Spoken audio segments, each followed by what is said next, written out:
My family settled in Rocky Point in the early 1900s, and they had a Hoffman's farm in the 1920s, 1930s, and the 1940s.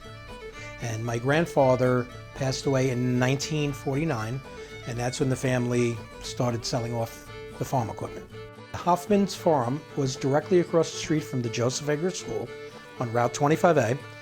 The house was there with the two barns, and the third barn was where the Rocky Point and Miller Place, where they border together, across the street from the North Shore Little League. My grandfather signed a 99-year lease with the state of New York, RCA property, where he was able to farm there or until his death, and he passed away in 1949. They were potato farmers, and they also grew cauliflower and any type of low-growing vegetables. My grandfather had 3 trucks that they would take the potatoes and the cauliflower out to Riverhead, and that's where they would actually sell it.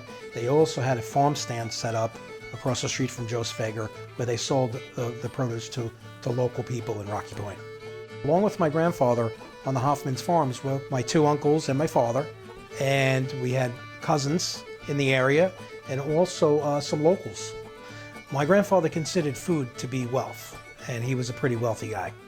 The Hoffman farm butted up right next to the Tuthill farm, and my grandfather had a relationship with the McCarricks also.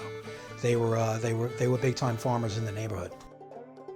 My father's teacher was Joseph A. Egger, and there were times when my father would daydream out the window, and Mr. Egger would say, "Charlie, it looks like your father could use some help across the street. Why don't you go give him a hand with the potatoes?" One of the stories that I heard from the family was that my grandfather would disappear with the local doctor and a politician from Riverhead, and they would go in during Prohibition. Once a month, they would disappear for 2 or 3 days at a time, and they would go visit their friend, Dutch Schultz, in the city.